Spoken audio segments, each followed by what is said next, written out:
સમાચાર પાટણથી પાટણમાં અનરાધાર વરસાદ વરસ્યો। ભારે વરસાદના કારણે રેલવે ગરનાળું ભરાયું। પ્રી મોન્સૂન પ્લાન પાણીમાં ગરકાવ થયો છે, કારણ કે સામાન્ય વરસાદમાં જ પાટણ પાણી થઈ ગયું છે। ઘૂંટણસમાં પાણી ભરાયા છે અને રાહદારીઓ પરેશાન બન્યા છે। વાહન ચાલકોના વાહનો ખુટકાયા છે, સાથે જ ફરિયાદો અને રોષનો દોર પણ શરૂ થયો છે। નાગરિકો કહે છે કે દર વખતે આ જ સ્થિતિ સર્જાતી હોય છે અને બીજી તરફ પ્રશાસનના અધિકારીઓ પોતાની ભૂલો અને પોતાની નિષ્ક્રિયતા માનવા માટે તૈયાર નથી હોતા। પાટણમાં આ વર્ષે પણ શરૂઆતના વરસાદમાં જ દયનીય સ્થિતિ।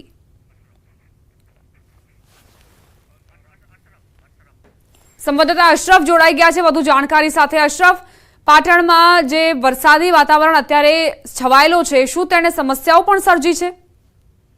બિલકુલ દીપા, ચોમાસાના પ્રથમ વરસાદમાં પાટણ નગરપાલિકાની પ્રી મોન્સૂનની કામગીરી માત્ર કાગળ પર હોય તેવા દ્રશ્યો સામે આવ્યા છે। પાટણ શહેરમાં હજી તો સામાન્ય વરસાદ જ વરસ્યો છે, એટલે કે ચોમાસાનો ક્યાંક પ્રથમ વરસાદ કહીએ તો નવાઈ નથી। અને પ્રથમ વરસાદમાં જે શહેરના મધ્યસ્થે આવેલો રેલવે ગરનાળો છે ત્યાં કમરસામાં પાણી ભરાવાની સ્થિતિ સર્જાય છે અને ગરનાળાનો જે માર્ગ છે તે ક્યાંક હાલ બંધ કરવાની નોબત આવી છે। એટલે ચોક્કસ કહી રીતે પાણી કમરસામાં ભરવાના કારણે અશરફ, આપને અટકાવવા માંગુ છું। ધારાસભ્ય કિરીટ પટેલ પોતે જોડાઈ ગયા છે અમારી સાથે। કિરીટભાઈ, પાટણમાં ફરી એક વખત આ વર્ષે પણ અધિકારીઓની નિષ્ક્રિયતા, પ્રી મોન્સૂન કામગીરી જે છે તે કદાચ નથી થઈ એટલે જ આ સ્થિતિ સર્જાઈ છે ને? બેન, મેં 15 દિવસ પહેલા પણ મીડિયાના માધ્યમથી એક પત્ર લખ્યો હતો।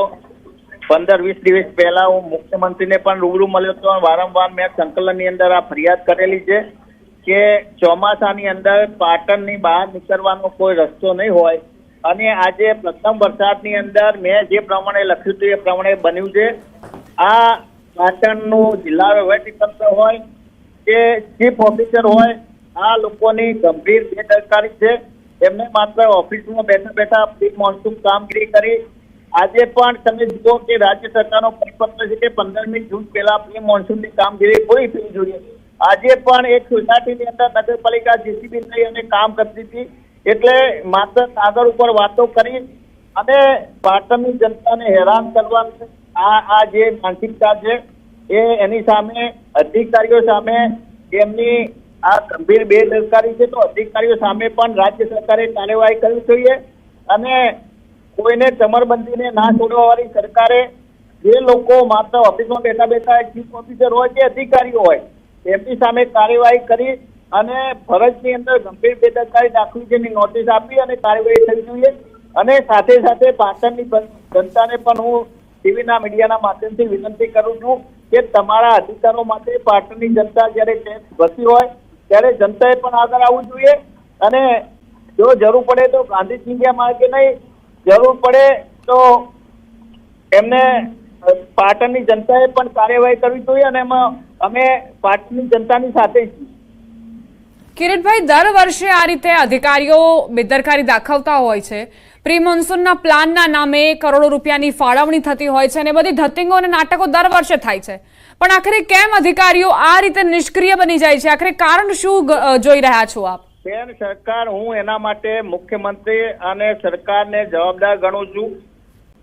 જ્યારે એઝ અ પબ્લિક સર્વન્ટ, જાહેર સેવક તરીકે પ્રજાના નાણાંના પૈસાથી લોકોને સરકારી અધિકારીઓને પગાર મળતો હોય, પાટણની જનતા હોય કે બીજા શહેરોની જનતા હોય, એ આટલા મોટા ટેક્સ ભરતી હોય, એ આ વખતે વેરા ડબલ કરી દીધા અને માત્ર પ્રી મોન્સૂન કામગીરી કરવાની અને મેં રજૂઆત કરી છે વારંવાર। તમે જુઓ, મેં 15 દિવસ પહેલા પણ લેટર લખેલો હતો, તમને પણ મોકલેલો હતો કે આ વખતે ચોમાસાની અંદર પાટણનું જે રેલવે બ્રિજ બની રહ્યો છે, પાટણથી બહાર નીકળવાનો યુનિવર્સિટીનો એક જ રોડ હતો।